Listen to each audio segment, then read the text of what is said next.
read the book The Color Purple, and it took place in Georgia during the 1930s. The book includes racism, sexism, and oppression of women. The Color Purple is about a black girl named Sally who lives in Georgia. She is 14 years old and writes letters to God because her father, Alfonso, beats her and rapes her. Her first baby from her father was killed in the woods by her father. Her second child was also stolen by her father. Sally's mother dies. Alfonso gets a new wife but still abuses Sally. One of Sally's few joys is her younger, pretty sister Nettie. A Mr. Johnson wants to marry Nettie. He has a mistress named Shug Avery, who is a singer. Her dad refuses to let Nettie marry him, but offers Sally. Eventually, he accepts Sally. Sally was forced to take care of his 6 kids and continued to be abused. Nettie runs away from Alfonso and starts living with Sally and Mr. Johnson. Nettie was happy to be with her sister until Johnson tried to rape her, so she had to leave and run away. And one of Johnson's sons falls in love with a lady girl named Sophia. Shug Avery comes to town, but Sally doesn't get to see her. Sophia gets pregnant and marries Harpo. Sally admires Sophia's defiance against Harpo, and Shug Avery becomes sick and starts to live with Johnson and Sally. Shug and Sally eventually become friends. Sophia becomes tired of the power struggle and leaves Harpo. Harpo then decides to open a bar where Shug Avery sings at. Shug continues to live with Sally after she gets better because she found out that Mr. Johnson beats her. Sally and Shug become intimate. Sophia comes back and goes to jail for getting in a fight with the mayor and goes to jail. She later becomes the mayor's wife's slave. Sally thinks Nettie is dead until Shug helps her find Nettie's letters that Mr. Johnson had been withholding. The letters say that Nettie went to Africa to be a missionary. Nettie realizes that the missionary couple's adopted children that she had been with were Sally's children. Nettie also finds that Alfonso is actually Nettie and Sally's stepfather. Sally and Shug move to Tennessee to design and sew tailored pants. They move back and find Mr. Johnson has changed, and he even helps Sally sew some of the pants. She finds that Alfonso is dead. Sally inherits the house. Shug falls in love with a member of her band, which crushes Sally. Nettie marries Samuel, who she went to Africa to be a missionary with. And then Nettie comes home, embracing Sally, because they had not seen each other for 30 years. At this time, they finally seemed happy. So why is the book called The Color Purple? Sally goes through life having a hard time noticing and appreciating beautiful things. She was sexually abused, and Sophia's swollen, beaten face is described as the color of eggplant. She redesigns her house and she paints her room purple.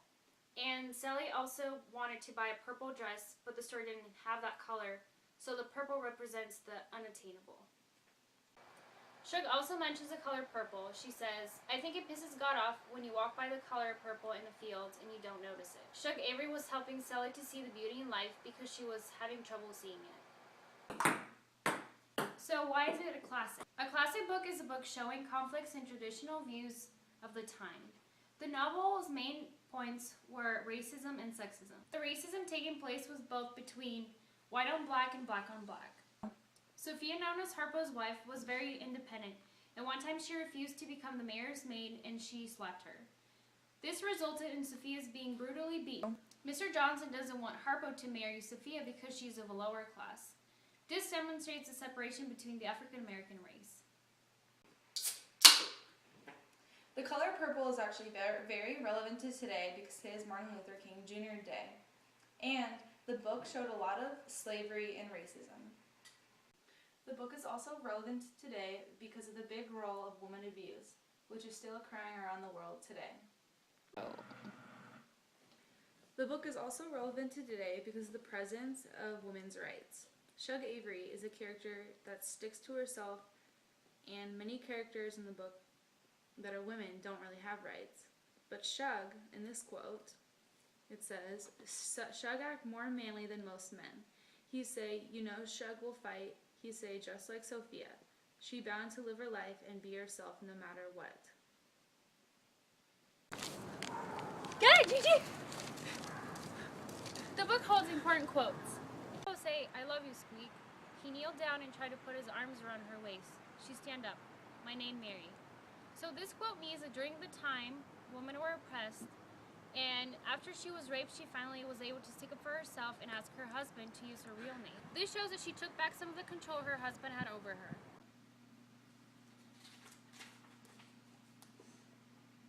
Another quote is about Sully's relationship with God. And it's, well, let's talk and talk about God, but I'm still adrift, trying to chase that old white man out of my head. I've been so busy thinking about him, I never truly noticed nothing. God make not a blade of corn, not the color purple. So this quote is really about Sally was taught that God was a white man, and because of her abusive stepfather, she didn't trust men and couldn't connect with the image of God, also because he was white.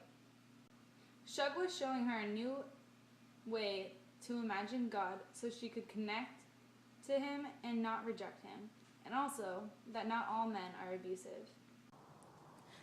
So we both think this is a classic because of its historical relevance and significance to today. We both enjoyed reading this book and we definitely recommend it. After life having a hard time.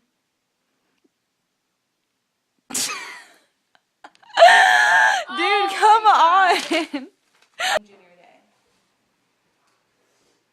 Her dad? Time I would be pissed. God, now you made me.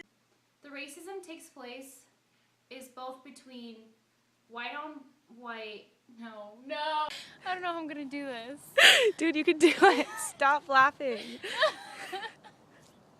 Don't. Go. Good, Gigi! Whose father doesn't like... I can't read your handwriting. You look pissed.